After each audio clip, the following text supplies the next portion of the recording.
Voilà, Merci, merci, monsieur. c'est bon.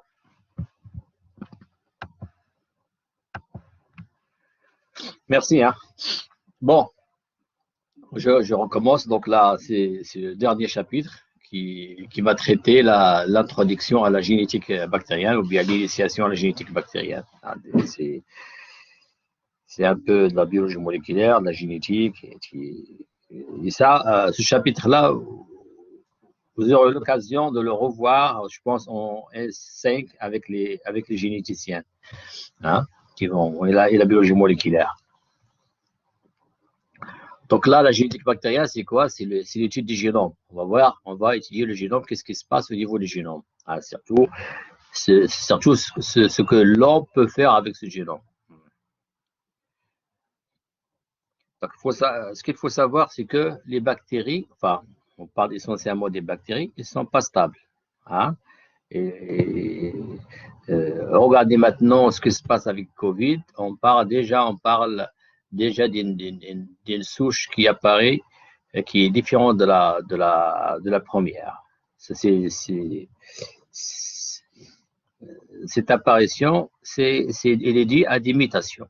À des mutations, c'est des modifications au niveau génétique, au niveau du génome, au niveau de la séquence des nucléotides. Hein?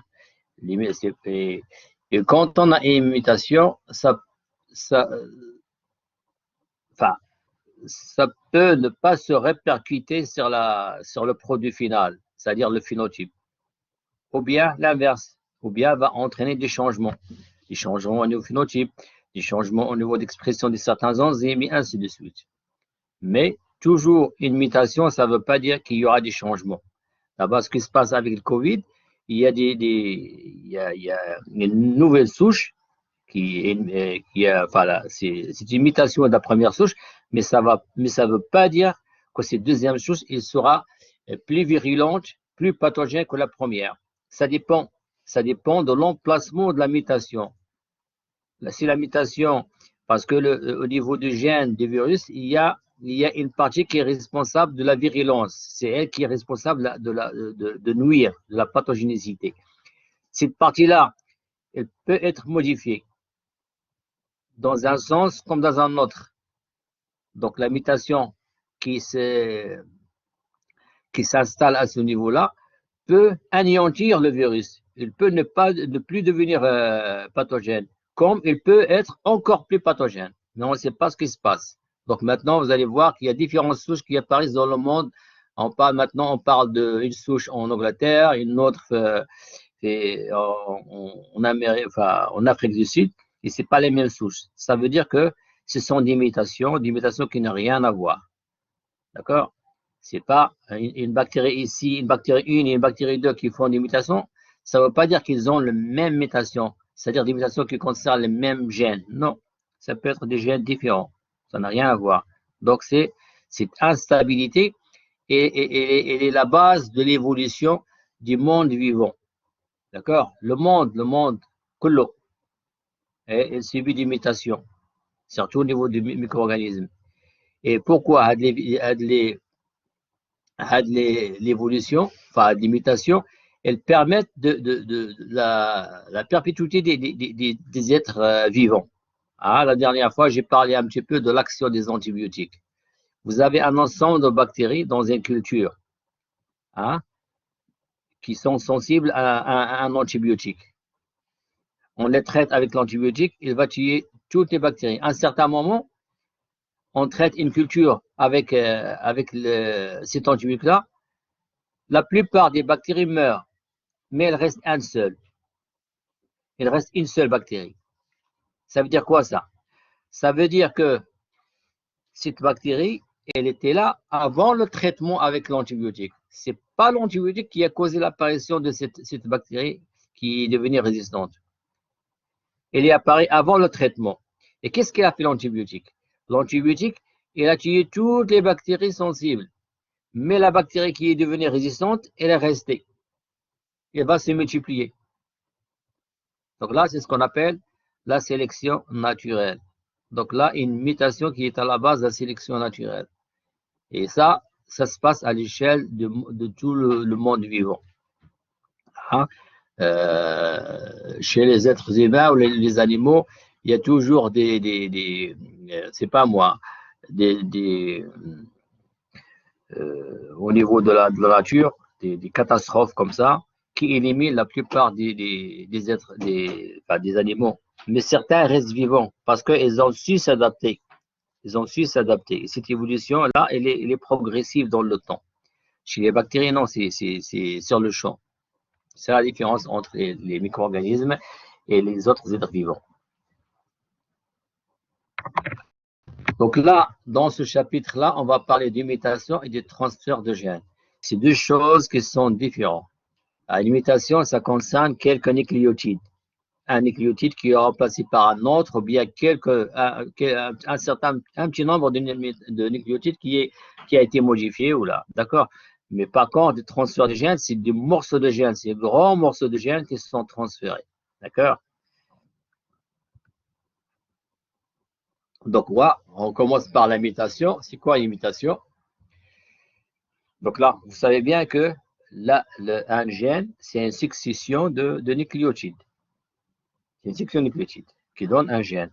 Quand cette succession est modifiée, le gène il est modifié aussi automatiquement. Donc là, cette succession de nucléotides, c'est elle qui détermine l'information génétique. Hein? Chez les bactéries, on parle tout le temps d'enzymes. Donc, l'enzyme, ils sont contrôlés par cette information génétique. Donc, l'enzyme, c'est quoi? C'est une protéine. Et la protéine provient de l'information génétique. Donc, c'est lié. D'accord? Donc, cette variation dans les séquences des nucléotides peut donner une mutation. Et d'où viennent les variations? Des variations, ça peut être dû à l'intervention de la nature. Par exemple, à des agents physiques ou bien à des agents chimiques. C'est-à-dire quand la bactérie en présence d'un produit chimique, il peut muter. L'agression physique, par exemple les UV, la température, le pH, peuvent entraîner la modification des séquences des nucléotides, c'est-à-dire la mutation. Voilà quelques schémas de mutation. Vous avez les deux, un à gauche c'est normal, et le deuxième est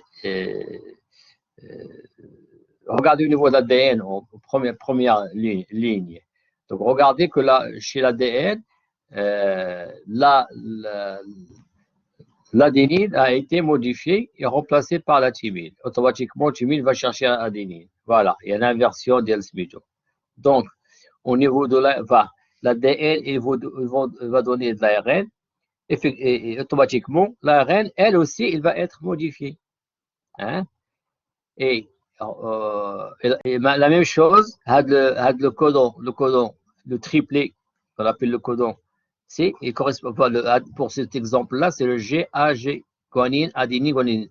Ce codon, il code pour la glutavine. D'accord? Par contre, la nouvelle séquence qui est GUG, qu'est-ce qu'elle fait? Elle donne un autre acide amine, la valine. Donc, regardez, la séquence a été modifiée au niveau de l'ADN et on trouve production des acides aminés différents. Donc là, la nature de protéines, il est contrôlée par la séquence des gènes.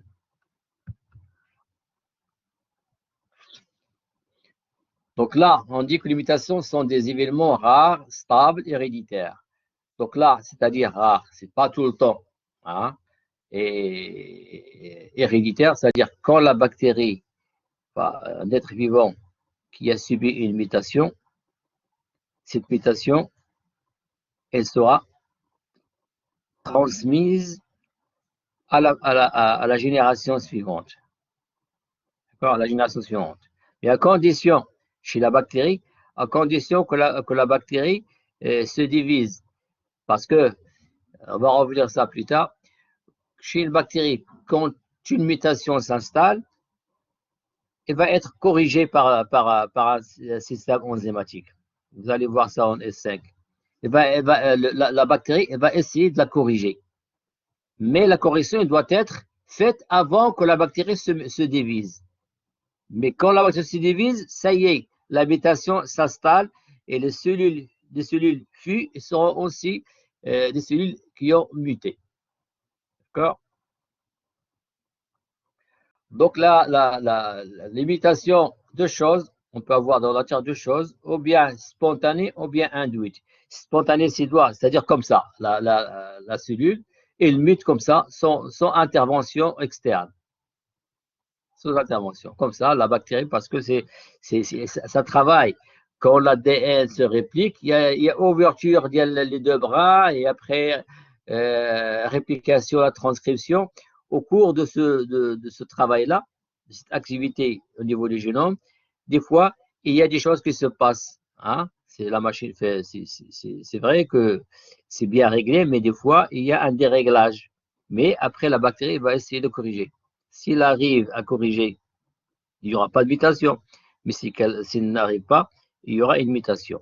Ça, c'est pour la spontanée. Par contre, en induite, c'est quand la mutation est provoquée par des agents externes. Comme je viens de dire tout à l'heure, c'est par exemple la température, le pH, les UV, et ainsi de suite. Les produits chimiques. Donc ça, c'est induite, c'est-à-dire la mutation elle est provoquée par un agent externe. Ça peut être chimique ou la physique. Hein. Ça, en laboratoire, nous, on fait ça au laboratoire. On prend des bactéries, on va les bombarder par des rayons UV. La plupart meurent, mais certains restent vivantes. Pourquoi elles restent vivantes? Parce qu'elles sont devenues, parce que c'est des bactéries qui ont muté. Ils deviennent insensibles aux UV. Mais en général, les bactéries sont sensibles aux UV. On peut en faire avec les produits chimiques aussi. Hein. C'est comme les produits chimiques qui entraînent, qui sont cancéreux, hein, qui entraînent des cancers. Chez nous, par exemple, il y a des produits chimiques qui entraînent le cancer. C'est quoi le cancer? C'est le génome des cellules devient anarchique, c'est-à-dire il va se multiplier sans cesse. C'est ça le cancer des tumeurs, c'est ça, sans cesse, il se multiplie sans cesse. Et ça provoque le cancer. Autrement dit, le cancer chez nous, c'est un déréglage de l'expression génétique.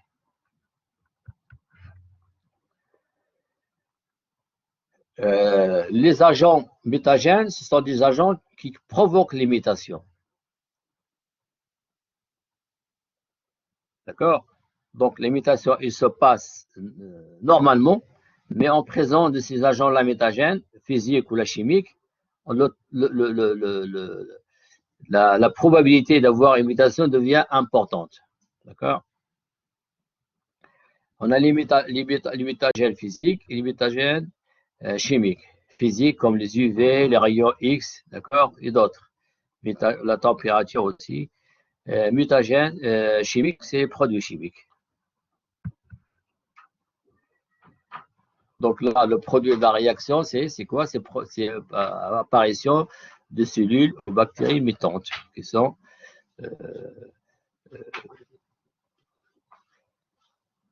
différentes des cellules normales. Donc quand on parle, là, des fois je vais parler de souches sauvages. Quand on parle de souches de bactéries sauvages, c'est des bactéries qui n'ont pas sauvages d'origine, si vous voulez, hein, d'origine, qui sont normales. C'est des bactéries de type normal. Mais les bactéries qui ont muté, c'est des bactéries différentes.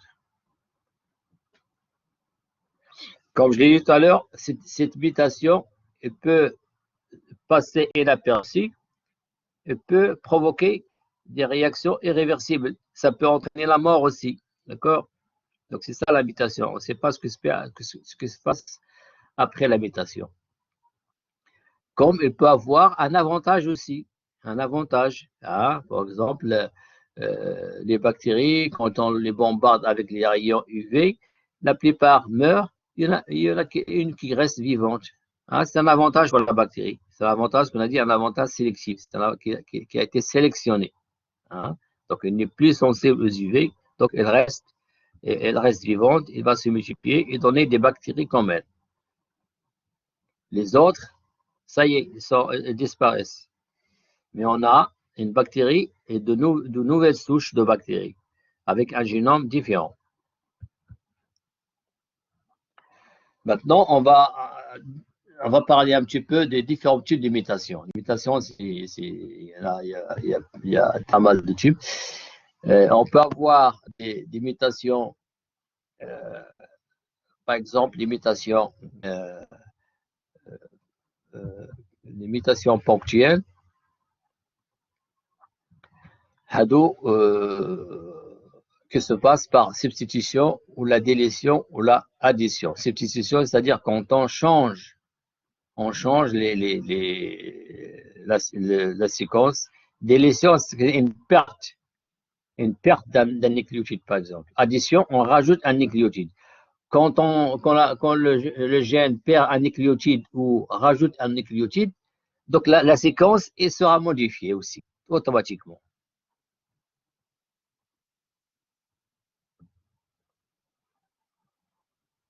Donc, ponctuel, ça concerne un nombre limité de nucléotides. Le deuxième type, c'est la perte de la dilution,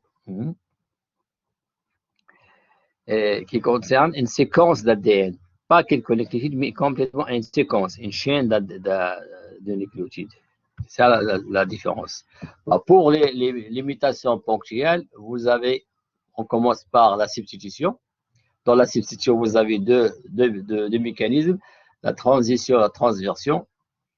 Donc, la transition, c'est que la ponctuelle, ça va concerner, par exemple, un seul nucléotide. Donc, la transition, c'est une base périque qui est remplacée par une autre base périque. Je sais les bases périques. C'est une question que je pose.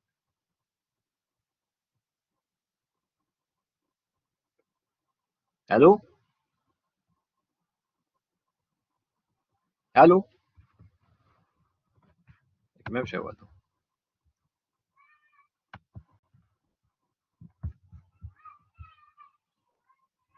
Oui, monsieur. Monsieur est une base d'azote. Vous m'entendez? Hein? Ce sont les bases azotées. Les bases azotées. Hein? Les bases azotées. Bah, ils sont tous azotés, hein, les métaux. Tous azotés, les bases. Il y a toujours d'azote. Voilà. La adenine et la guanine.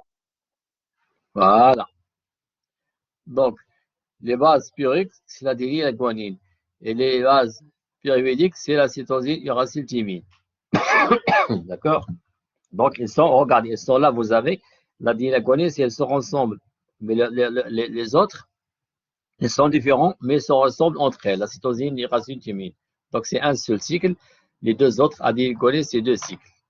Donc là, quand une base purique remplacée par une autre base purique, là, on parle de ou la pyrimidine qui est remplacée par une base pyrimidine. Là, on parle de mutation ponctuelle par substitution et transition. Donc, c'était une transition. La mutation par transversion, c'est le remplacement d'une base purique par une base pyrimidique, ou bien l'inverse. D'accord? Donc là, ce mécanisme de substitution, en général, ça se passe sans répercussion sur le génome. Donc, sur la part de mutation silencieuse,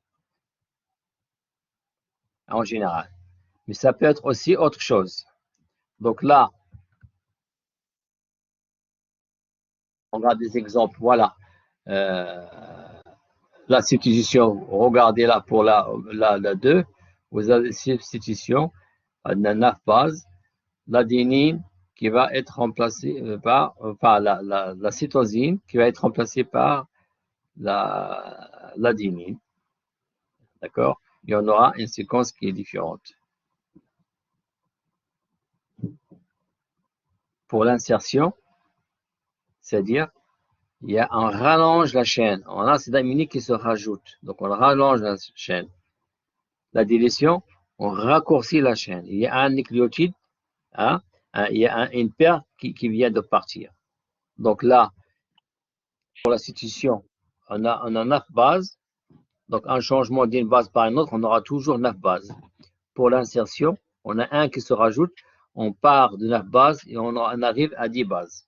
Pour la délétion, on part de 9 bases et on arrive à 8 bases. Donc, un de moins.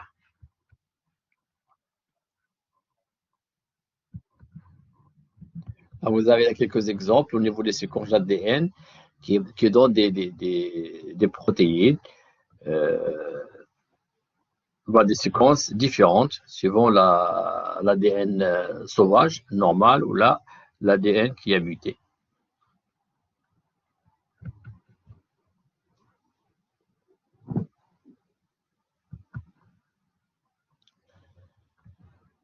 Donc là, la conséquence, ces mutations-là silencieuses, c'est-à-dire ils n'entraînent pas de modification. Hein? Donc là, toujours, c'est le même acide aminé qui est produit. Vous savez bien que un acide aminé peut être produit par plusieurs codons. Alors, par exemple, je ne sais pas moi si j'ai un exemple ici ou non. Non, je ne l'ai pas.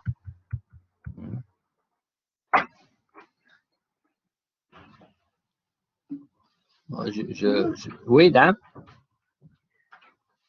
Allô?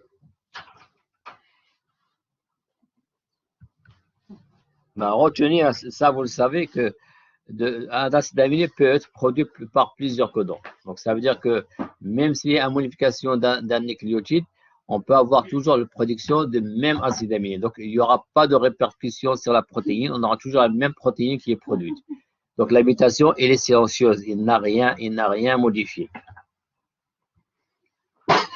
Pour les mutations, d'un autre côté, vous avez les mutations faux sens. Faux sens, c'est-à-dire quand le changement d'un nucléotide d'un codon entraîne la modification de l'acide aminé produit. D'accord? Donc là, on parle de mutation faux sens. C'est-à-dire il y aura un acide aminé qui va remplacer un autre.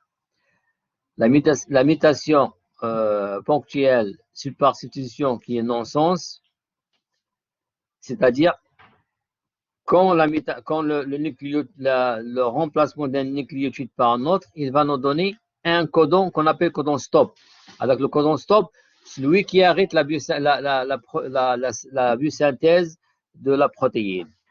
Donc là, au cours de la lecture de l'ARN messager, d'accord, quand on arrive au codon, par exemple, UAG, UAA ou bien UGA, ça, les trois, ils s'appellent des codons stop. Donc là, c'est codon qui donne l'ordre à la machinerie cellulaire d'arrêter la traduction.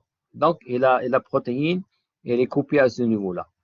Donc, si jamais on a UGG et G qui a été remplacé, le premier G est remplacé par A, donc on aura UAG. UAG, c'est un codon stop. Donc, la biosynthèse de la protéine il sera tronquée, il ne sera complète, il ne sera pas complète.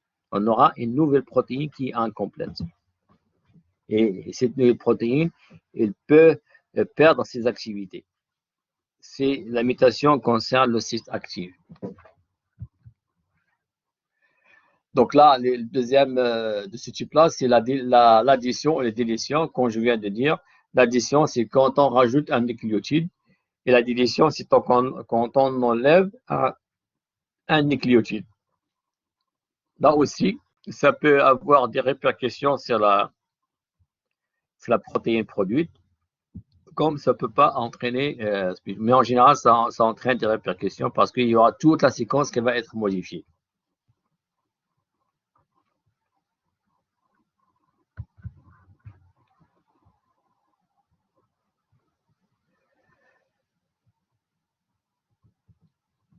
Donc, la deuxième type de mutation, le premier, c'est ponctuel. Maintenant, c'est mutation par délétion, insertion ou inversion. Ce qui va concerner non seulement un nucléotide, mais un ensemble des nucléotides, c'est-à-dire une séquence de nucléotides.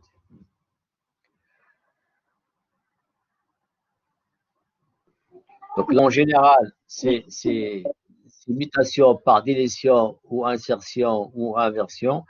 Ça entraîne des changements énormes chez la bactérie.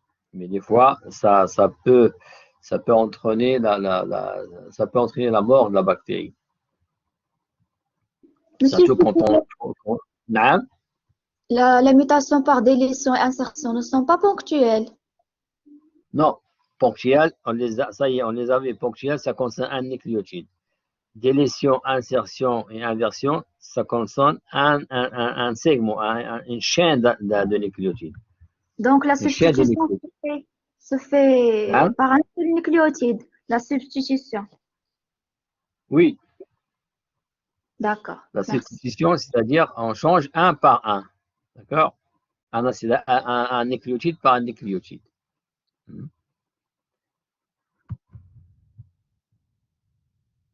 Voilà. Regardez. L'insertion, au niveau de ponctuel, on a un acide aminé, un nucléotide, le A, qui rentre dans la chaîne. Donc, on aura un rallongement de la chaîne d'ADN. La délétion, il y en a un, on va éliminer un nucléotide, une base. Donc, on a raccourci la chaîne d'ADN par un nucléotide. La substitution, non. On aura toujours le même nombre de nucléotides, mais seulement un nucléotide qui change. Mais le reste, ça va rester le même. Il n'y a pas de changement.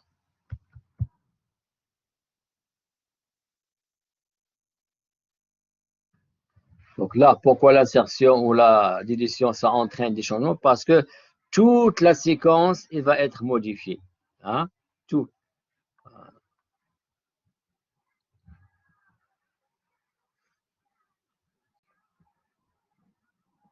Bon, le reste, ça n'a pas d'importance. L'imitation. Maintenant, ce qui nous intéresse, nous, ici, c'est les caractères d'imitation. C'est quoi et qu'est-ce que ça peut, quand on a imitation, qu'est-ce qu'on aura? Quelles sont les conséquences de ces imitations, si vous voulez? On aura des différentes imitations. On a l'imitation biochimique, l'imitation morphologique, conditionnelle, ainsi de suite. D'accord? Il y a différents types. Et l'imitation biochimique. Hein? Biochimique, c'est-à-dire, c'est lié à l'activité enzymatique, à la biosynthèse. Donc là, lié à la biosynthèse, à la réaction de biosynthèse d'acide, c'est-à-dire biosynthèse des protéines. Ouais, oui, puisque ça concerne le génome. Donc, le génome, qu'est-ce qu'il produit? Il produit les protéines. Hein? D'accord? Ça peut concerner aussi les sucres et les lipides. Pourquoi?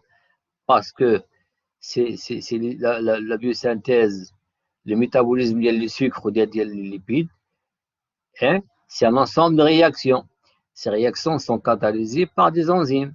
D'où vient l'enzyme? Les enzymes sont des protéines. Donc, c'est lié. Donc, quand on parle de mutation biochimique, ça concerne tous les métabolismes bactériens, que ce soit le métabolisme des protéines, le métabolisme des sucres, ou le métabolisme des nucléotides, ou là, tout ce que vous voulez. Hein? Entre parenthèses, là, il faut que vous sachiez un petit peu faire la différence entre les types de métabolisme. Vous avez les métabolismes, dans le métabolisme, vous avez l'anabolisme et le catabolisme. L'anabolisme, c'est la biosynthèse. On part, par exemple, des acides aminés pour produire des protéines. Ça, c'est une biosynthèse. D'accord?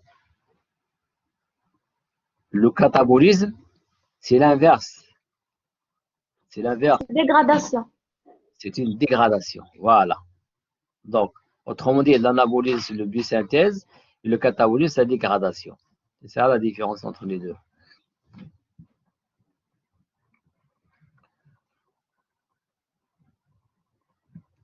Donc là, le métabolisme biochimique, donc c'est lié à l'activité enzymatique, donc qui concerne essentiellement l'activité enzymatique. Un petit mot sur les méthanes-oxytrophes. Les méthanes-oxytrophes, c'est quoi? Un méthane-oxytrophe, c'est-à-dire une bactérie, quand on le met dans un milieu, donc le milieu est formé de différents substrats. Si on enlève un de ces substrats, la bactérie ne peut plus se développer. Donc, pour que la bactérie puisse se développer, il faut rajouter ce substrat dans le milieu.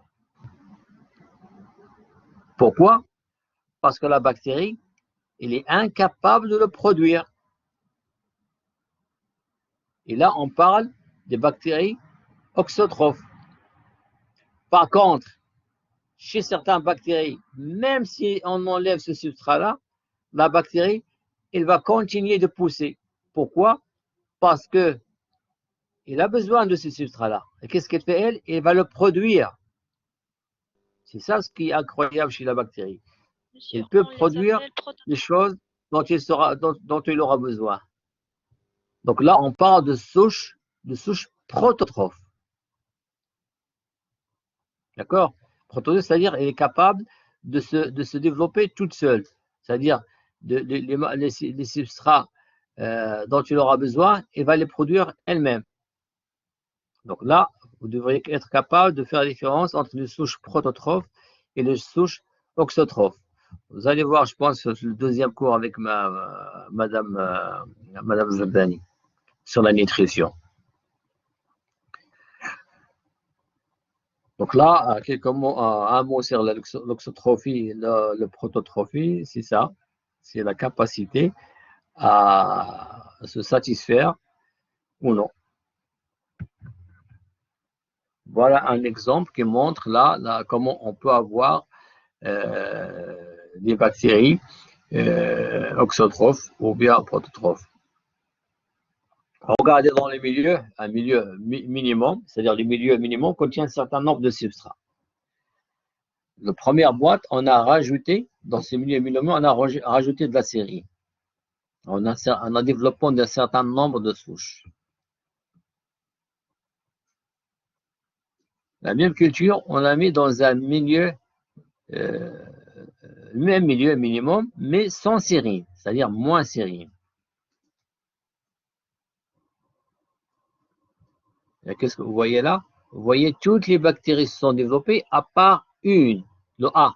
Le A, regardez, à gauche, il y a le A qui s'est développé, et à droite, le A qui ne se développe pas. Vous voyez là, je prends une boîte de boîtes pétrifiées à l'économie, les bactéries, je prends un papier filtre ou un tissu stérile, hein. J'appuie sur le colonie, je vais avoir une empreinte. Et l'empreinte, je vais la mettre dans les deux boîtes, la boîte à gauche et la boîte à droite. Et ça me donne le même emplacement des bactéries. C'est comme ça qu'on peut avoir ce type de boîtes qui ont le même emplacement des colonies. Donc là, pourquoi ces bactéries-là à droite, toutes les bactéries sont développées, sauf la bactérie A. Eh bien, la bactérie A, c'est une bactérie qui est oxytrophe. Monsieur, Oui. on peut dire que Hein? les autres bactéries sont des prototrophes? Oui, tout à fait. Tout à fait. Bien. Les autres sont prototrophes. Et celle qui ne s'est pas développée, c'est la bactérie oxytrophe. Donc, il lui faut de la sérine. Il lui faut de la sérine. Elle est incapable de produire de la sérine. D'accord? Les autres bactéries sont capables de produire de la sérine. Ou bien on n'en a pas besoin. C'est là, elle a besoin de la sérine, mais elle est incapable de la produire. C'est ça l'oxytrophie. Monsieur, s'il vous plaît. Hein? Oui. Monsieur, quel est l'intérêt, monsieur, de savoir, par exemple, un micro-organisme, il est auxotrophe ou bien prototrophe? Ça, quel est le but de ça? Oui, Bah, le monsieur. but, c'est de Oui. connaître le métabolisme bactérien. Quand on connaît le métabolisme bactérien, on essaye, vous allez voir, vous allez comprendre après. Connaître le métabolisme, c'est-à-dire prévoir ce qu'on peut faire avec ce métabolisme. Hein? Prévoir, chercher une bactérie. Quand on veut chercher, par exemple, dans ce que les aliments, enfin, vous allez au supermarché, vous allez acheter des aliments. Si des aliments, ils ont subi un contrôle microbiologique. C'est-à-dire, est-ce que ces bactéries présentent certains germes pathogènes ou non? Donc, pour chercher ces germes pathogènes sur l'alimentation, il faut savoir les cultiver. Savoir les cultiver, il faut connaître leurs exigences. Qu'est-ce qu'ils ont besoin de milieu? D'accord? Donc là, c'est comme ça qu'on arrive à contrôler le métabolisme des bactéries et à connaître leurs exigences. C'est pas, par exemple, si je veux cultiver maintenant, c'est pas moi, salmonelle, je vais pas la cultiver dans n'importe quel milieu. Il y a des études qui ont été faites sur le milieu et ils disent que voilà, cette bactérie elle a besoin de tel substrat, tel substrat, tel substrat, tel substrat. D'accord? Et on va jouer sur ça pour faire sortir d'une culture que les salmonelles. D'accord? Donc, le métabolisme est très important à connaître. C'est-à-dire, connaître le métabolisme, c'est connaître la bactérie, connaître ses exigences. Surtout si c'est une bactérie qui est mutante, hein, qui est dangereuse, on peut, comme on connaît son métabolisme, on peut jouer sur ça pour éliminer les substrats dont il a besoin. Hein. C'est par exemple, c'est pas, je dis ça comme ça. Hein. C'est une bactérie qui a besoin par exemple, une bactérie pathogène qui a besoin de fer pour pousser, on va en éliminer le fer. Et ça élimine complètement la bactérie. Donc là, c'est un schéma de biosynthèse, de biosynthèse qui passage de la phénylalanine, qui est un acide aminé, vers la tyrosine, un autre acide aminé. Donc là, se fait par l'intermédiaire d'une enzyme qui catalyse la réaction. Je ne vous demande pas d'apprendre tout ça, hein, juste pour que vous puissiez comprendre.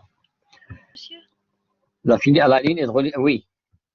monsieur, s'il vous plaît, est-ce qu'on peut parler des bactéries qui font la synthèse de la matière organique tout seul? Mais oui, les bactéries, ils font la biosynthèse de la matière organique. Oui, ils font. Les bactéries ils font beaucoup de biosynthèse. La plupart des produits que vous voyez dans la nature, c'est des productions bactériennes. Hein? C'est des transformations, c'est des fermentations. Hein? Donc la bactérie, par exemple, à partir du glucose, elle peut produire tout ce que vous voulez. Elle peut produire l'éthanol, l'alcool, peut produire l'acide lactique, peut produire le butyrate, peut produire le propionate, peut produire beaucoup de choses. Les acides aminés aussi. Les acides aminés, elle peut les produire la bactérie. Regardez un exemple là. La bactérie, elle est capable de produire de la tyrosine à partir de la phénylalanine par l'intermédiaire de cette enzyme qui est la phénylalanine hydroxylase, hein, PAH. C'est la phénylalanine hydroxylase. Donc, la phénylalanine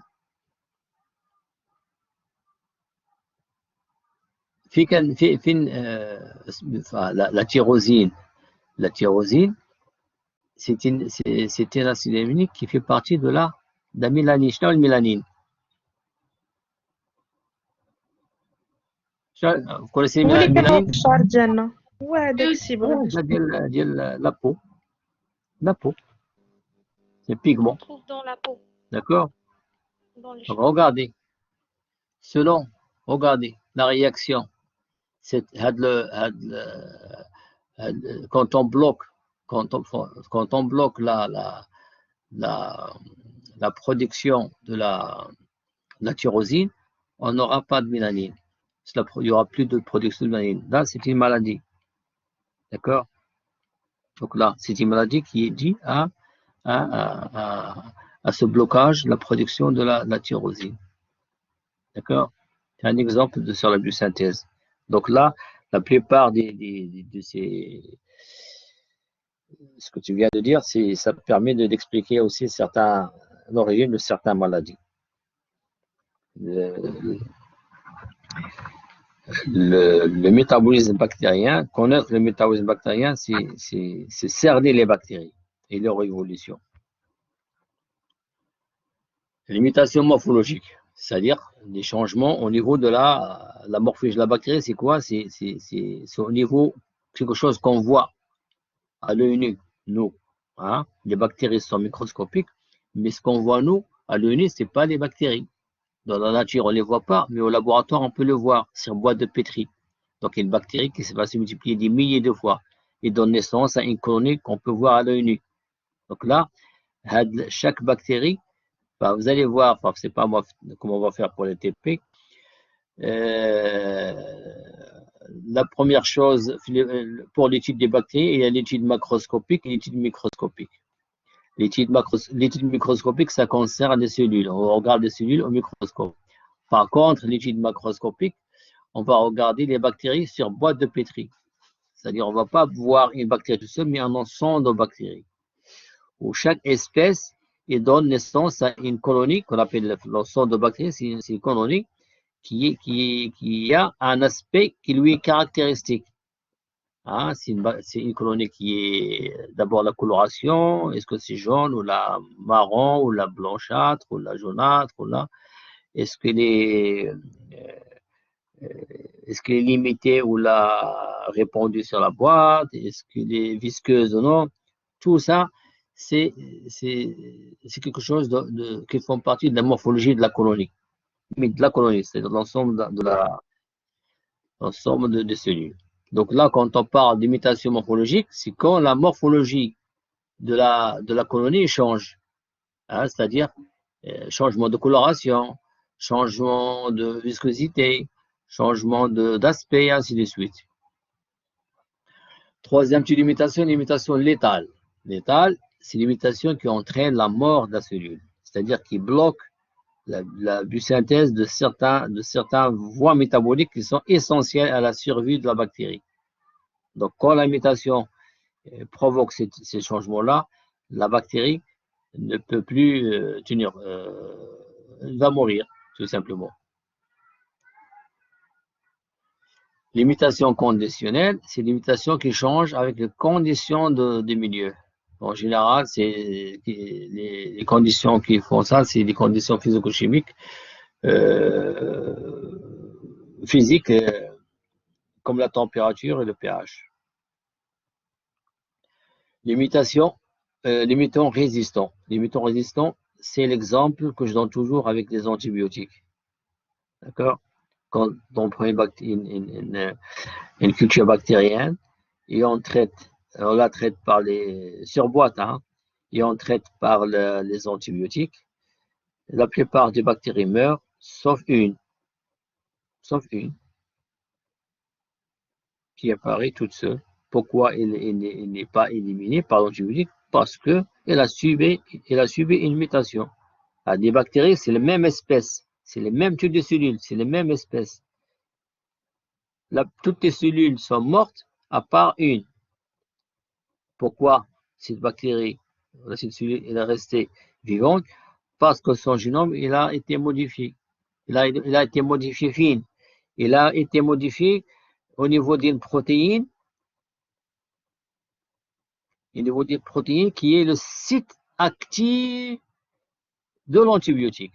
C'est-à-dire l'antibiotique, quand il va attaquer, revenez un petit peu à la paroi. Les antibiotiques qui attaquent la biosynthèse de la paroi.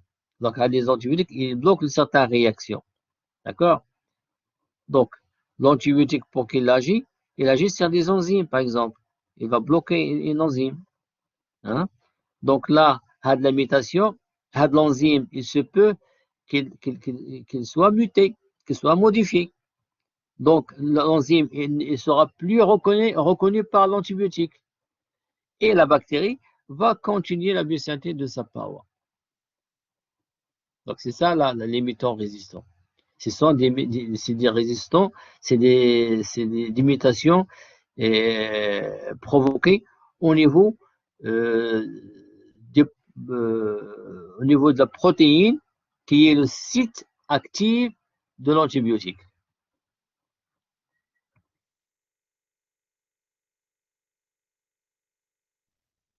Monsieur, Non, oui.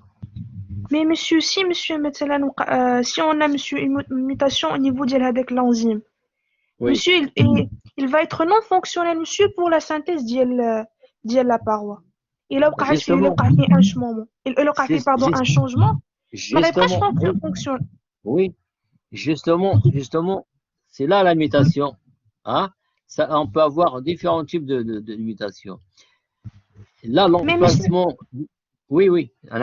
Mais monsieur, ما يكونش non reconnaissable مع هذاك l'antibiotique ولكن monsieur ما يكونش fonctionnel بالنسبة la synthèse de la paroi. Oui. فهمتي monsieur? Oui. Oui, كيفاش monsieur il va terminer la synthèse de la paroi?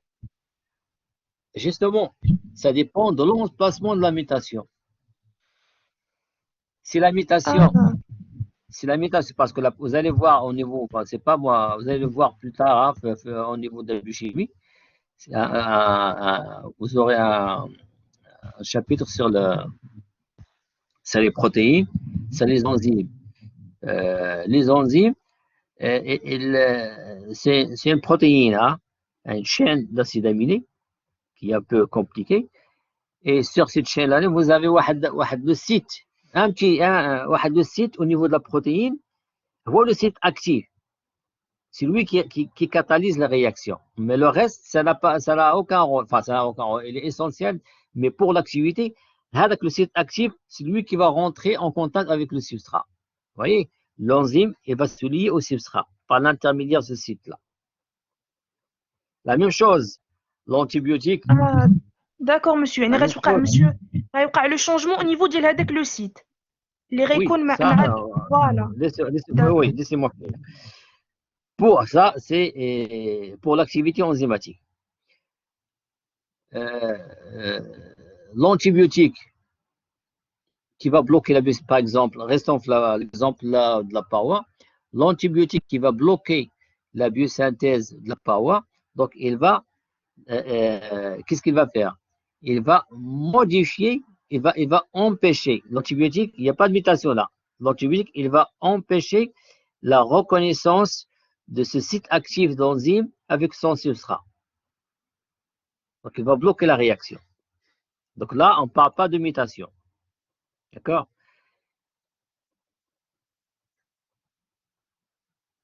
Quand la bactérie subit une mutation, il devient résistante. Ça veut dire quoi? Ça veut dire que l'emplacement, là où l'antibiotique va attaquer, il a été modifié. Donc, l'enzyme a été modifié, le site actif d'IALA, il est resté intact, toujours fonctionnel, mais le site d'activité d'antibiotique a été modifié. Donc, l'enzyme, il ne sera plus reconnaissable par l'antibiotique. Vous voyez un petit peu? Oui, monsieur. Mais oui. si la mutation a concerné le site actif, oui. de manière flagrante, donc oui. L'enzyme, il ne sera plus fonctionner, on n'aura plus besoin de. Là, c'est une mutation létale qui va provoquer la mort de celui. Ah, vous voyez oui, un petit peu? Oui, monsieur, merci profondément. Donc là, n'oubliez pas que la mutation, c'est quelque chose au hasard, comme ça. Il s'installe au hasard. Spontané. Oui. Spontané. Non, au hasard, c'est pas la même chose. Ou spontané comme ça, dans le temps. Mais au hasard, c'est-à-dire l'emplacement. Hein? Il n'y a pas un site précis pour la mutation. D'accord, merci profondément, monsieur. Oui, disons, une enzyme qui a subi une mutation peut rester fonctionnelle comme il peut être bloqué aussi. Hein. Donc, ça dépend de l'emplacement de la mutation.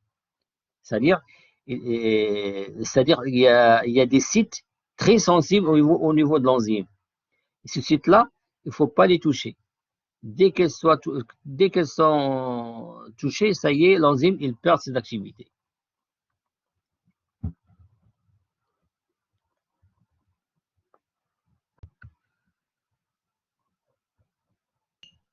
Monsieur, s'il vous plaît, Oui, pour les mutations conditionnelles, j'ai pas bien saisi. Est-ce que les changements liés au environnement seront des conséquences ou bien des causes? pardon, ما سمعتش مزيان. عاود. Le changement lié aux conditions d'environnement, ça sera une conséquence ou bien une cause? Conséquence à quoi et cause à quoi? La mutation qui va entraîner ce changement ou bien la Oui, mutation j'ai compris ce que tu veux qui va dire. entraîner ce changement? J'ai compris ce que tu veux dire. Oui, quand on provoque, c'est comme ça que l'imitation, ça peut être spontané ou bien induite. Spontané. C'est-à-dire, en général, les produits physiques, chimiques, la physique, ils vont augmenter la probabilité de mutation. L'imitation, c'est naturel, c'est toute seule. Mais en présence d'un agent physique ou d'un agent chimique, la fréquence de mutation devient importante, devient de plus en plus, se passe de plus en plus, c'est-à-dire, elle devient fréquente. Hein? C'est pas comme une mutation spontanée. Une mutation spontanée, c'est au hasard et de temps en temps, ça arrive. On peut avoir une culture bactérienne nous, on travaille des cultures bactériennes des mois et des mois et ça mute pas, ça reste. Mais des fois, ça mute. Hein? Par exemple, on prend un exemple. On a une bactérie qui produit une enzyme. Nous, on cherche une enzyme bien particulière. On travaille la bactérie. À chaque fois, on fait l'entretien d'elle. Hein. On fait un stock.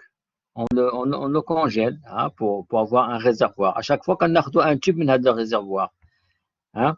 Et au fur des temps, c'est-à-dire après des mois de travail, on sait que cette bactérie-là, elle produit une quantité déterminée d'enzymes.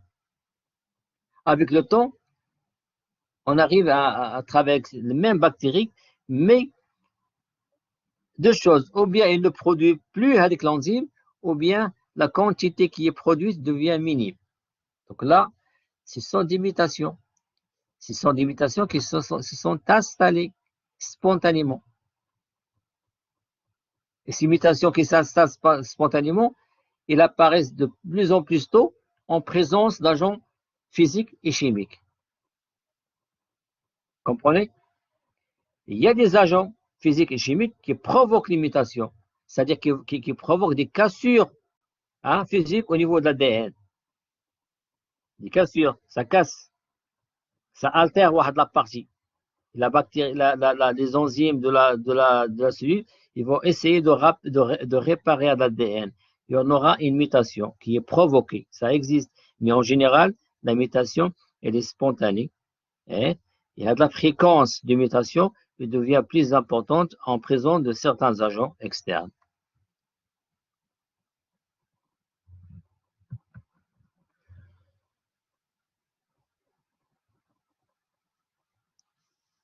C'est un exemple aussi avec les antibiotiques. Donc là, pour cet exemple, ça concerne les bactéries résistantes. On va prendre une culture bactérienne. Dans un milieu à gauche, c'est le milieu avec un certain nombre de colonies. C'est ça, c'est une boîte de pétri. Hein, on voit bien les colonies en bleu et en rouge. Le milieu, il est sans antibiotiques. Toutes les bactéries se développent. Après, on prend ces bactéries. On les met dans un milieu. La deuxième boîte, qu'est-ce qu'on aura? deuxième boîte, on a mis les bactéries en présence d'antibiotiques. Hein? Qu'est-ce qu'on voit?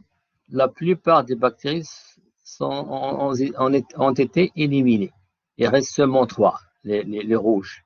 Bon, au départ, sur la première boîte, on ne connaît pas la nature des colonies. On a un certain nombre de colonies, voilà. J'ai mis comme ça la coloration rouge, bleu, juste pour que vous puissiez comprendre et suivre mon explication. Donc, sur la deuxième boîte, on a pris les mêmes bactéries, on les a mis sur boîte, mais là, on a rajouté l'antibiotique dans les cultures. Donc, seulement 3 colonies qui sont restées. Les autres n'ont pas pu se développer. Donc, sont mortes. Mortes ou bien n'arrivent pas à se développer. Ça, c'est autre chose. Hein. Chez les antibiotiques, on parle de 2 effets. Un effet bactéricide et un effet bactériostatique. L'effet bactéricide, ça tue les bactéries. Et l'effet bactériostatique, ça arrête la croissance. Ça ne tue pas la bactérie, mais ça freine la croissance bactérienne.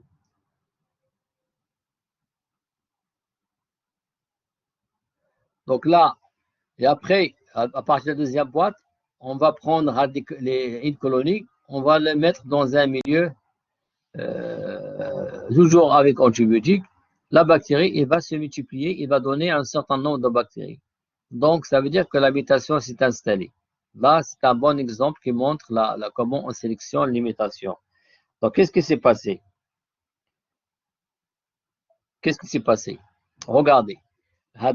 Sur la première boîte, les bactéries, les colonies, ils ont la même morphologie. On ne peut pas savoir si une bactérie ici, si une bactérie est la mutée ou non. Certaines bactéries, ils ont subi des mutations. Voilà, moi les rouges, mais on les connaît pas. Comment on va deviner ça? C'est après ajout d'antibiotiques. Ces bactéries-là, on les a mis dans la deuxième boîte, mais en présence d'antibiotiques. La plupart sont mortes, sont pas développées. Seulement 3 qui sont restées. Donc avec les 3, c'est pas l'antibiotique qui a provoqué la mutation. Non, l'antibiotique, il n'a fait que de les sélectionner.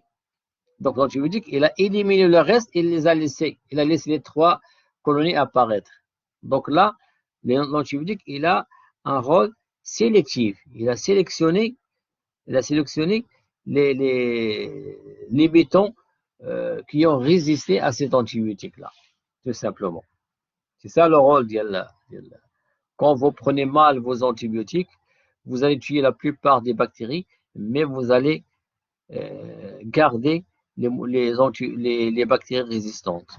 Hein? Un autre terme, c'est la mutation induite. Ce n'est pas provoquée, mais induite. C'est une mutation induite, c'est provoqué, ce n'est pas spontané. Okay, qui est dit à des agents métagènes ou métagènes, ce qu'on appelle des agents métagènes, ça peut être physique ou chimique. Physique comme, c'est pas moi, les radiations, hein, UV, les rayons bêta, gamma, X, température, pH, les gaz. Les gaz, c'est chimique. Chimique, c'est les gaz, c'est les produits chimiques. Et là, on va parler un petit peu de ce qui se passe aussi pour nous, hein, quand on mange par exemple, les aliments qui ont été traités par les produits chimiques. Et ces aliments-là, des fois, même si vous l'avez, par exemple, supposément vous avez acheté des tomates, même si vous les avez, c'est bien de laver les légumes, par exemple. Ça enlève une bonne partie des produits chimiques. Hein? Mais certains produits chimiques, qu'on appelle les produits chimiques systémiques, ils restent à l'intérieur, rentrent à l'intérieur, ils agissent à l'intérieur. Donc, même si on lave les légumes, il y a certains produits qui rentrent à l'intérieur de l'aliment. Donc là, même, comme je viens de dire, même si on les lave, ça ne fait rien. Donc, quand on mange l'aliment, on prend aussi le produit chimique. Les produits chimiques, en général, ce sont des produits cancérigènes qui entraînent des cancers. Hein. Chez la bactérie aussi, ça produit des mutations. Il y a pas mal de produits qui agissent comme dans l'imitation. Vous avez l'exemple du 5-bromouracile, hein, qui est un analogue de la chimie. Donc là, analogue et homologue. Analogue, c'est la même structure, mais pas la même fonction. Et homologue, c'est l'inverse. C'est non pas la même structure, mais la même fonction. Donc, vous allez voir le 5-bromouracile. Hein? On va le voir sur le schéma, je pense qu'il est là. Voilà. Regardez la différence entre l'adénine et la guanine.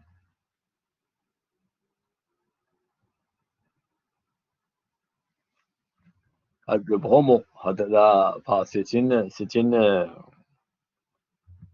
là, c'est au niveau d'ADN, c'est deux brins, une paire de nucléotides. Le 5, le bromouracile fait deux types, fait la forme cétonique et la forme énolique. La forme cétonique, cétonique, هو اللي عندهم double liaison O. La forme cétonique, il s'apparie, hein, c'est comme un nucléotide, hein, le 5-bromouracile. Il est analogue, il ressemble à la thymine. Donc, la forme, il existe deux formes, la forme cétonique, la forme énolique. La forme cétonique, il s'apparie avec l'adénine. Et la forme énolique, il s'apparie avec la guanine. Voilà, la forme keto, il y a céto. Hein. Céto pour l'adénine et énol pour la guanine. C'est clair ça? Retenez bien, le bromouracile sous sa forme cétonique, il s'apparie avec l'adénine. Et si sa forme sous sa forme énolique, il s'apparie avec la guanine.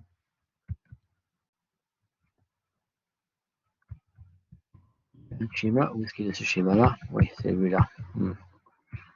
Pas complet celui-là. Allez, lâche.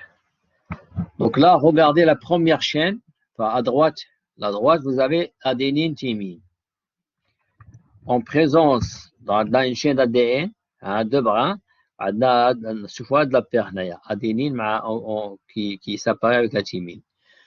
En présence plus la bromouracile, qu'est-ce qui se passe? Le bromouracile, comme c'est un analogue de la thymine, il va prendre sa place. Donc, on aura un appareillement adénine bromouracile.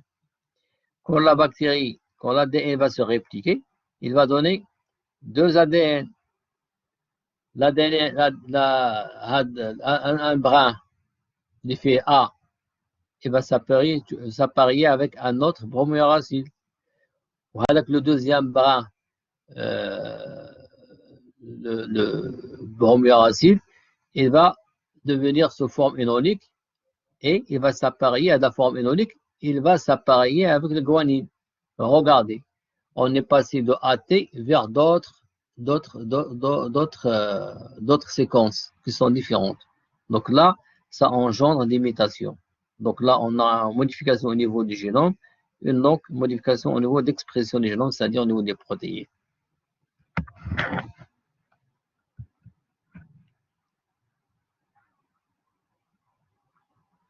Les exemples des produits chimiques qui font la même chose que le bromouracile, il y en a beaucoup. Hein. Vous avez un autre ici, le méthylnitrosoguanidine. Voilà, c'est celui-là. Donc c'est pour ça qu'il faut faire attention aux produits chimiques. Enfin, c'est le même protocole. Hein. Donc toujours, ça modifie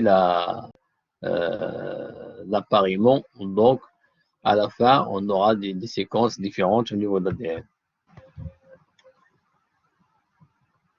On a un autre exemple, certains produits chimiques qui s'intercalent, qui se placent entre les acides aminés. Ça déforme l'ADN.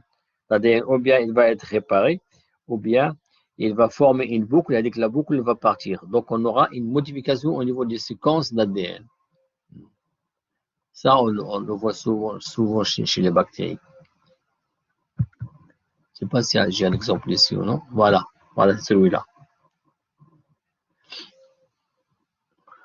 Regardez au haut, si vous avez la séquence d'ADN, et en présence de ce produit chimique qui est, c'est un colorant, hein, l'acridine, il va se mettre entre les deux chaînes, entre les deux brins. Hein. Donc, il va empêcher l'appariement des nucléotides. Et on aura ou bien la bactérie, il va couper le smito. Elle va couper là où il y a installation de l'acridine, ou bien on aura insertion d'autres séquences de nucléotides. Donc, de toute façon, les deux, on aura une modification au niveau de la structure d'ADN. Et donc là, on aura des mutations qui vont s'installer au niveau de la descendance, c'est-à-dire les bactéries filles.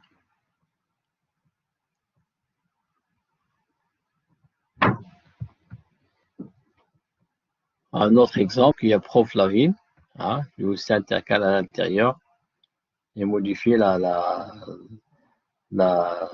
l'appariement des nucléotides.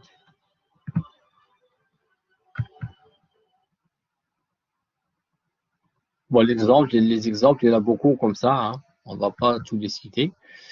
Maintenant, on passe à la partie qui nous intéresse le plus, c'est le transfert de gènes. Le transfert de gènes, c'est quoi un transfert de gène? C'est-à-dire, c'est pas comme une mutation, c'est complètement un gène, un morceau de gène qui passe d'une bactérie vers une autre. Hein? Ou bien d'une bactérie à l'intérieur de la bactérie ou d'une bactérie à l'autre. Ou bien un virus aussi. Hein? On va parler aussi des virus. Donc là, grosso modo, ce transfert de gène peut avoir des conséquences différentes sur la bactérie réceptrice et même sur la bactérie donatrice. Quand la bactérie donatrice il perd un gène, c'est-à-dire qu'il va perdre certains caractères biochimiques. Et la cellule qui a reçu le gène, elle va avoir des expressions enzymatiques de plus, ou là des protéines, d'expression de protéines de plus. Donc là, les trois types de transfert, au moins de transformation, transduction et la conjugaison. La transformation, c'est quand ça se passe entre... c'est un morceau d'ADN, hein, c'est un morceau d'ADN dans la nature qui va être capté par une bactérie. Vous voyez, dans la nature, dans l'air, vous avez plein de bactéries. Vous avez aussi des bactéries qui sont mortes. Quand ils meurent, ils éclatent. Quand ils éclatent, ils libèrent des morceaux d'ADN. Ces morceaux d'ADN, ils peuvent être captés par d'autres bactéries. Supposons que ce morceau d'ADN, c'est un gène. Donc, le gène, quand il sera capté par une autre bactérie, la bactérie, donc elle a reçu un gène, ce gène, il s'exprime, donc il aura quelque chose de plus. C'est par exemple, ce gène-là, il est responsable d'une maladie, c'est-à-dire de la pathogénicité. Donc, la bactérie qui a reçu ce gène-là, elle va devenir aussi pathogène. C'est ça la transformation. La transduction, c'est quand il y a un transfert de gènes entre bactéries et virus. Hein?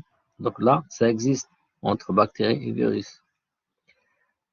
Pour la conjugaison, c'est le contact entre deux bactéries, une bactérie mâle et une bactérie femelle. Donc, il faut le contact par un pont, ce qu'on appelle le pili, hein, le pili que vous avez vu au niveau de la structure bactérienne. Hein. Donc là, par l'intermédiaire de ces structures, par le pili, donc certaines bactéries elles transfèrent certains morceaux de gènes, certains gènes, certains morceaux d'ADN à une autre bactérie. Et ça modifie son expression génétique. Donc là, on va voir les trois parties en détail. Donc pour la conjugaison. Pour la conjugaison, on va commencer, après on va la finir la prochaine fois. La conjugaison, c'est un contact entre les deux bactéries, par l'intermédiaire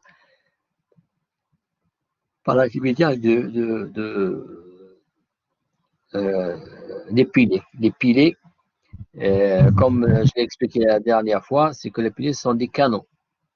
Les piliers chez les bactéries, c'est un canal, hein, qui permet le transfert de gènes d'une bactérie vers une autre. Certaines bactéries présentent ce pilier-là, d'autres non. Les bactéries qui présentent ce pilier-là, on les appelle des bactéries mâles, là, des bactéries donatrices. Les bactéries qui n'ont pas de canal, de pilier, donc c'est des bactéries réceptrices, sont des bactéries femelles.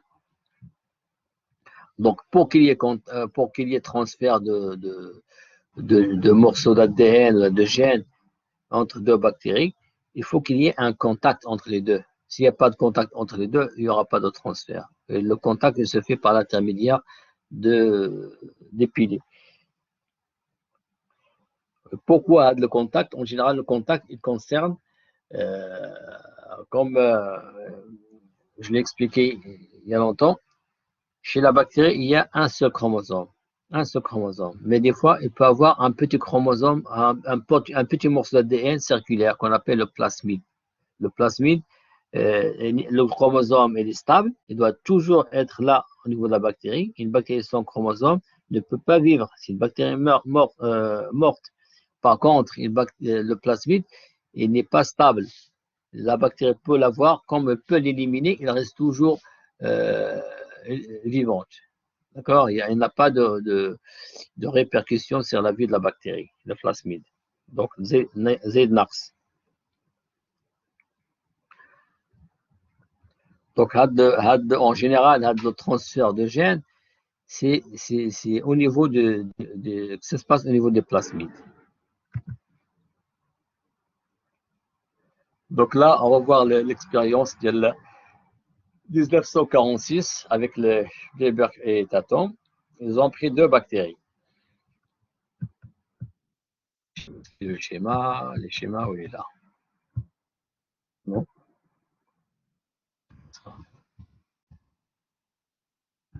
Je vais faire le schéma. Je vais voir le schéma. Sans schéma, vous ne pouvez pas comprendre. Je vais chercher le schéma.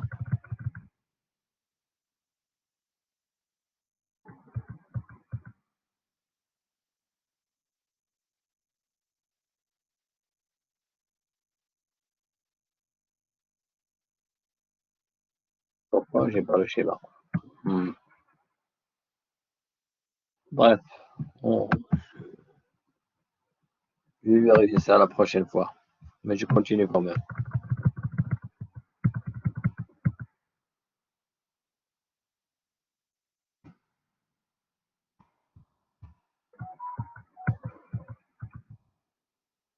Donc, ça ne sert à rien que je vous explique la réaction, enfin, l'expérience de ces deux messieurs-là, qui montre qu'il faut qu'il y ait un contact entre deux bactéries pour que ça pousse. Sinon, ça ne peut pas pousser. Hein? Donc, la prochaine fois, je vais voir où est-ce que j'ai mis le schéma. Hein? Et je vous explique ça. Il n'y a pas de problème. Juste pour vous, ça concerne cette expérience-là, c'est pour vous, c'est l'expérience qui a montré que pour qu'il y ait transfert de gènes d'une bactérie à une autre, il faut qu'il y ait un contact avec deux bactéries. Mais c'est après qu'on a compris que ce contact concerne la présence des piliers, tout simplement. Hein.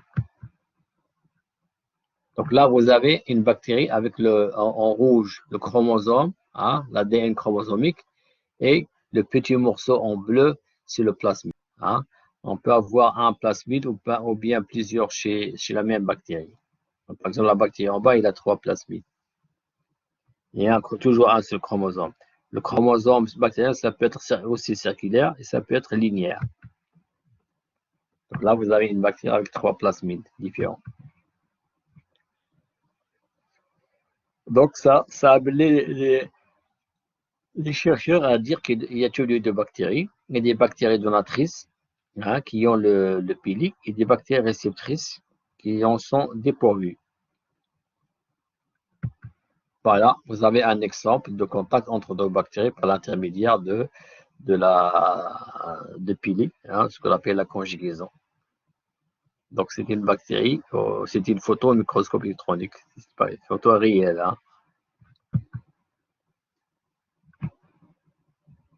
Donc là, ces bactéries-là, ces bactéries qui présentent le pili,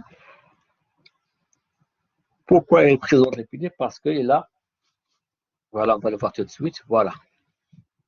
Ça au niveau de plasmide, ça c'est un plasmide. Et vous avez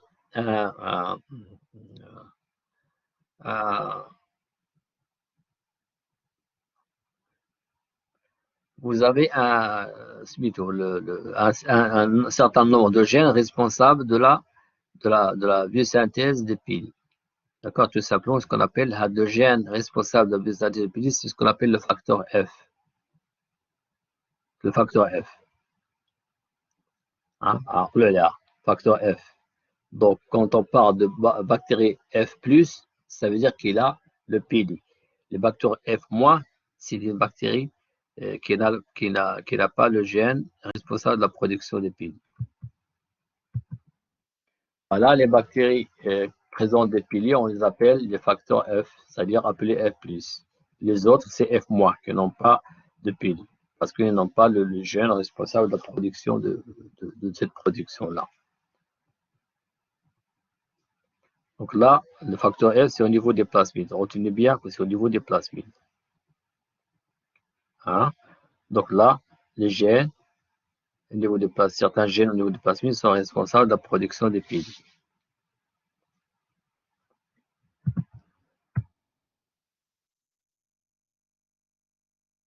Donc là, ce contact, le contact dont on a parlé, il se fait par l'intermédiaire des piliers. Donc là, la bactérie mâle, il projette, il a toujours le pilier, donc il va reconnaître notre bactérie.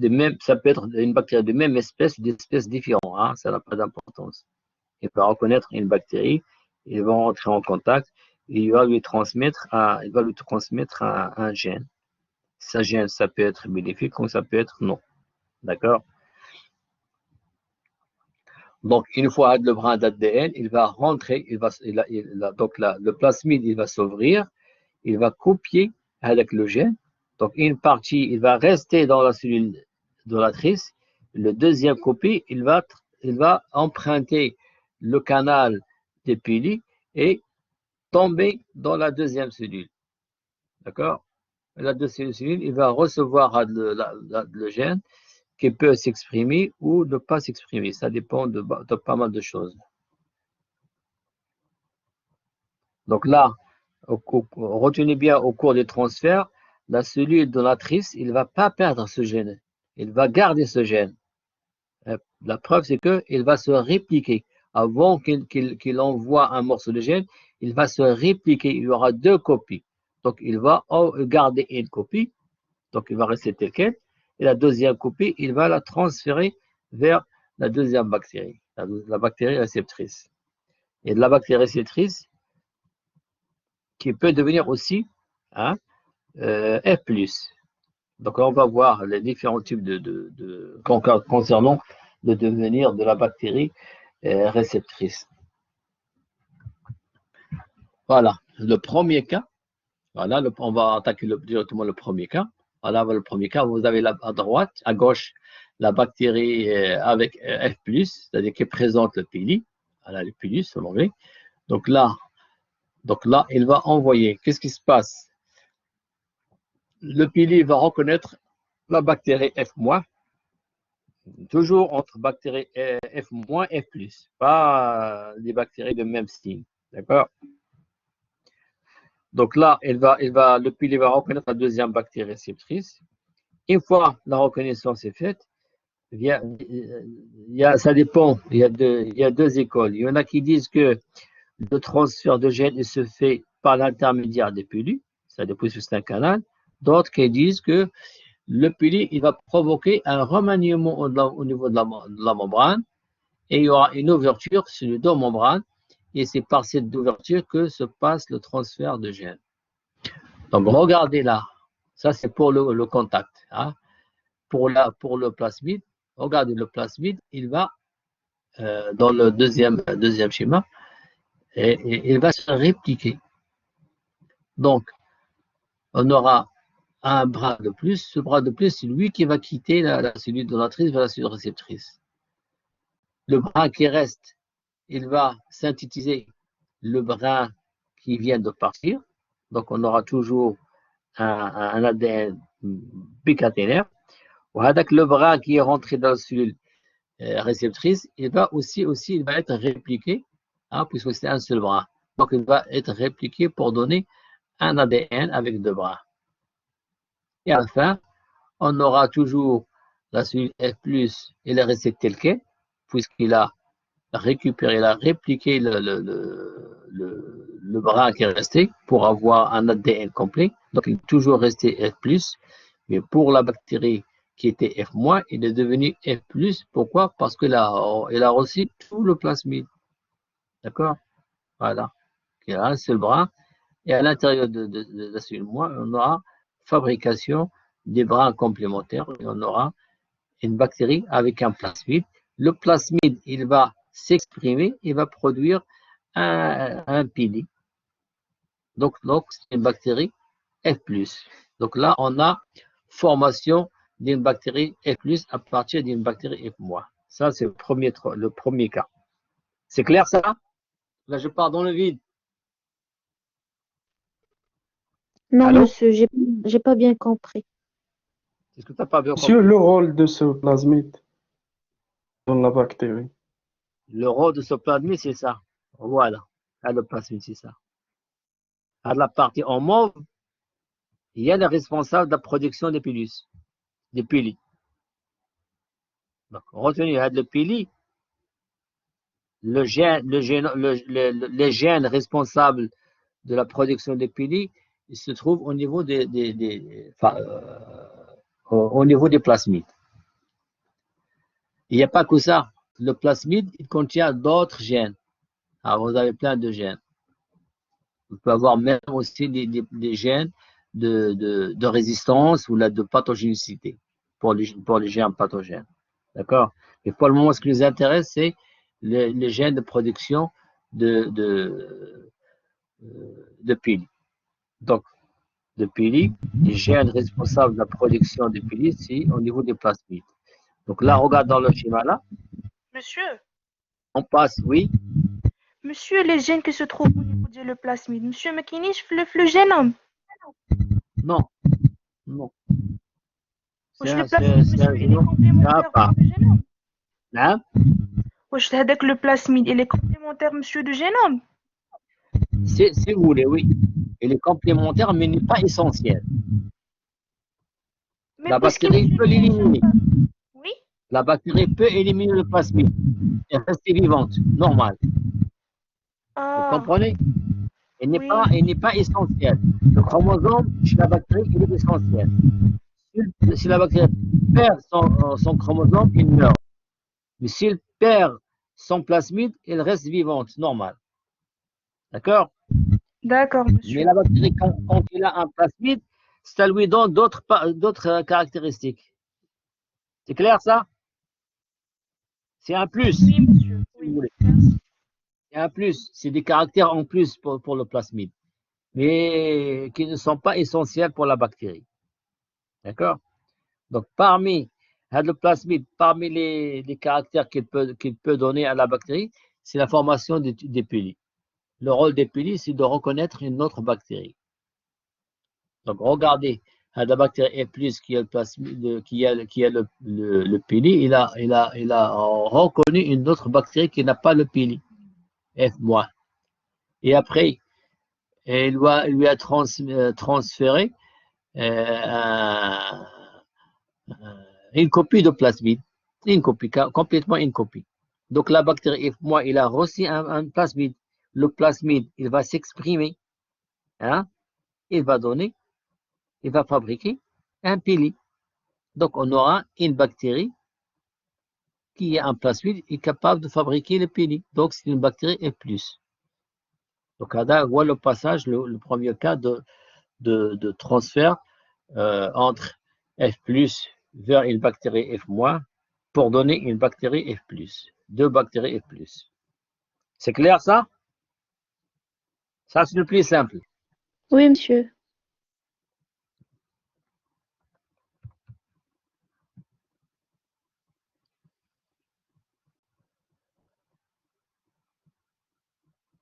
Monsieur, Oui, hein. monsieur عافاك بغيت نعرف واش monsieur au niveau ديال الميليو كتوقع واحد لا reconnaissance ما بين هاد لي دو بكتيري مثلا monsieur واش هذيك لا bactérie qui était réceptrice واش كدير des signes dans le milieu انها qu'il avait besoin par exemple ديال مثلا d'une partie d'ADN. Non, non, on ne sait pas. On ne sait pas. Il n'y a pas beaucoup d'études qui ont été faites là-dessus, mais on ne sait pas. Mais le rôle, c'est surtout le rôle de la bactérie mâle, F+. C'est elle qui est le pilier. C'est au hasard. C'est comme ça. Tout à l'heure, je vous ai dit que cette conjugaison, il peut se faire avec bactéries de même espèce ou d'espèces différentes. D'accord? Donc là, ce sont des combinaisons qui se font au hasard.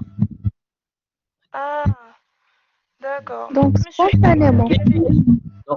Dans la nature, surtout dans l'air, hein, dès que c'est pour ça, l'autre fois, je vous dis que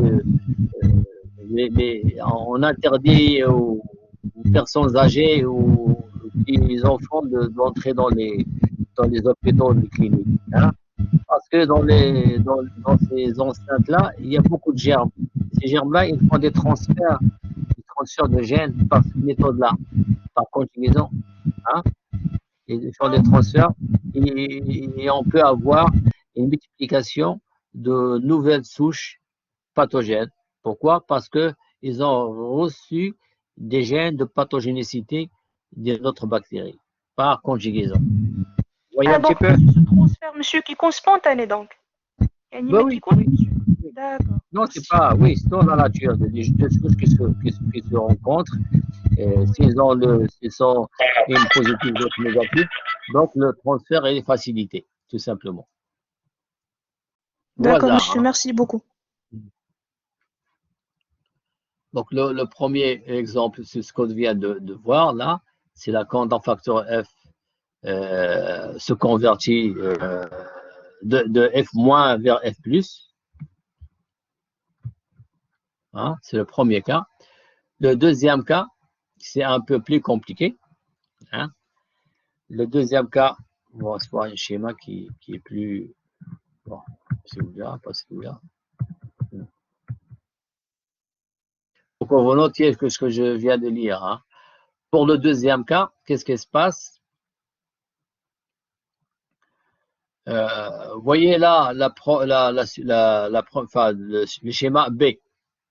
Au départ, vous avez une bactérie avec un chromosome et un plasmide. Le plasmide, il est en bleu.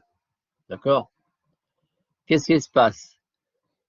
Le plasmide, il va intégrer le chromosome. Il y en aura un seul génome. Un seul génome. Il n'y aura plus un chromosome à part et un plasmide à part. Les deux, ils vont s'ouvrir, ils vont se lier. Ils vont donner un seul génome dans lequel il y a une partie correspondant au chromosome et la deuxième partie correspondant au plasmide. Et ça, ce qu'on appelle la souche HFR. تعرفوا علاش HFR. Hein? La souche HFR, elle aussi, est-ce qu'elle est F+, cette souche-là ou non? La souche HFR, est-ce qu'elle est F+, ou non? C'est une question. Oui, Hein? Pourquoi? Pourquoi? Monsieur, Oui. parce qu'elle a parce que reçu tout le contenu de plasmide. Parce qu'elle a toujours le plasmide, tout simplement. Il n'y a pas de transfert ici. Il n'y a pas de transfert. La bactérie a un chromosome ou a un plasmide. Les deux, ils vont se recombiner. ils vont donner un seul génome. Donc, il n'y a pas de transfert. Justement, il y a un remaniement au niveau génomique. Toujours, on a le plasmide. Et le plasmide, toujours, il va donner le facteur F. Donc, la souche HFR, c'est une souche F+.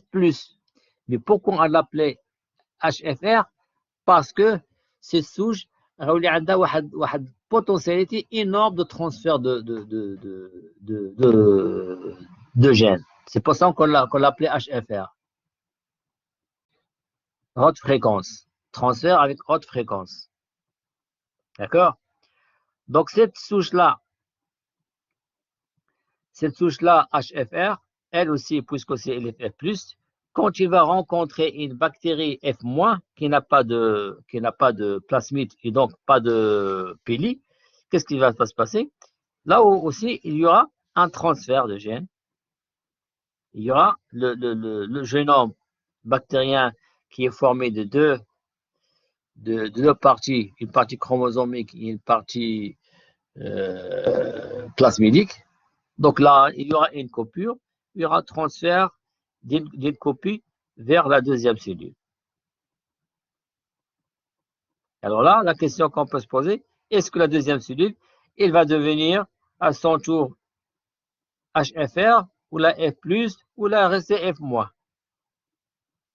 Mais en général, le bilan de cette réaction-là, c'est qu'on a la cellule HFR, elle va rester HFR. Par contre, la cellule F-, elle ne va pas être modifiée. Elle va rester F-, même si elle a reçu une partie du génome de la première bactérie. Donc là, c'est une cellule qui est recombinée. Alors, regardez, elle a reçu une partie du génome de la première bactérie HFR. D'accord? Mais elle reste toujours F-. Pourquoi? Pourquoi, à votre avis, pourquoi? Hein? Pourquoi la deuxième cellule est restée toujours F-? Pour qu'elle se transforme en F+ ou la HFR, qu'est-ce que doit y arriver? Le plasmide? Hein? Quoi?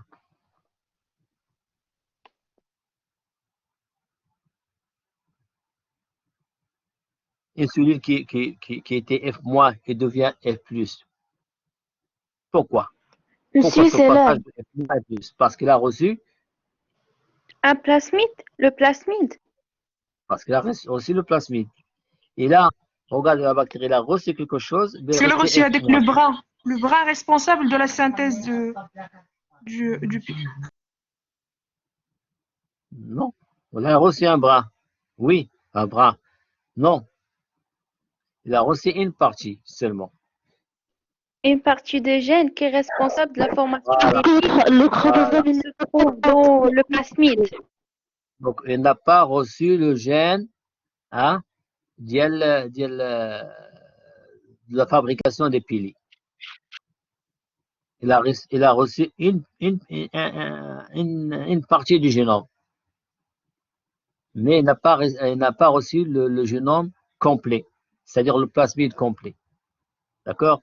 Donc, et il est resté F-, parce qu'il n'a pas la réception n'était pas totale. Pourquoi? Pourquoi cette réception n'est pas totale? Parce que le pont qui s'installe entre les deux bactéries, il ne dure pas longtemps. C'est bref. Les deux bactéries se collent et quelques minutes après, ça y est, elles se détachent. Oui, pour qu'il y ait un transfert de génome complet, il faut plus de minutes. On va l'expliquer par le schéma. Alors, regardez le schéma. Regardez. Le génome qui va être transféré,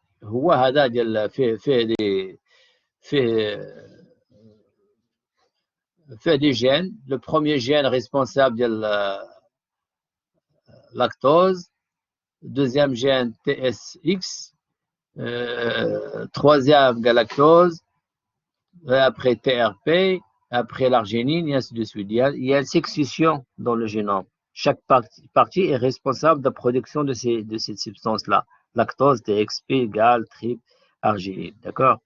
Donc, plus le contact est important, plus on a de chances de transfert de tout le matériel, de tout le chromosome. Mais le contact n'est pas, c'est bref, c'est quelques secondes. Donc, elle qui commence et ça coupe. Et ça coupe. Donc, les premiers gènes, ils pénètrent et le reste ne pénètre pas. Là, vous avez en bas la courbe, la fréquence, c'est-à-dire la chance. Donc là, cette courbe, la fréquence, il dépend du temps. Le premier gène, c'est quoi? C'est lactate. Regardez la courbe, il a la courbe, c'est lui qui a haute fréquence pour pénétrer parce que le premier, s'il rentre le premier. Donc il a plus de chances d'avoir un maximum. Le deuxième gène, donc quand il rentre avec, il est le deuxième, donc il a beaucoup de chances de pénétrer. Mais les autres qui sont le troisième, quatrième, cinquième gène sont loin. Donc, puisqu'ils sont loin, donc, ils ont moins de chances de pénétrer. Pourquoi? Parce que le canal entre les deux bactéries, il va se couper. Hein? Et ça, le schéma, c'est à l'échelle d'une cellule, mais la courbe, elle est à l'échelle d'une culture. Certaines cellules, le maximum de cellules, ils vont recevoir le premier gène, c'est LAC, et le TSX, et une partie de la population va recevoir GAL, et une partie encore minime qui va recevoir TRP. C'est pour ça qu'on voit des courbes qui sont plus petites que le rouge et bleu. C'est clair ça? Hein? Oui, monsieur. Vous êtes sûr? Il est quelle heure maintenant? Vous avez un cours après? Oui, monsieur. Oui. Voilà. Oui, on a vu combien là? Je vais vous laisser maintenant. Hein? Essayez de reprendre à de la partie sur le transfert par conjugaison. Hein? On en parlera brièvement la semaine prochaine. Et on continue avec les deux autres, c'est-à-dire la transduction et la transformation. La transformation, elle est très utilisée au niveau génétique. Hein. C'est l'exemple, la dernière fois, je vais vous donner l'exemple de la production de la cellule. Il se fait par transformation. Et la transduction, c'est le contact entre virus et ADN. Ça aussi, c'est une partie qui est intéressante et qui permet à certains scientifiques de guérir certaines maladies chez l'homme. Voilà. Essayez de réviser un petit peu. Et on verra ça plus la prochaine séance, mardi, Inch'Allah. Et je vous souhaite bonne année. Merci, Allez, au monsieur. revoir. Merci beaucoup. À vous également. Merci.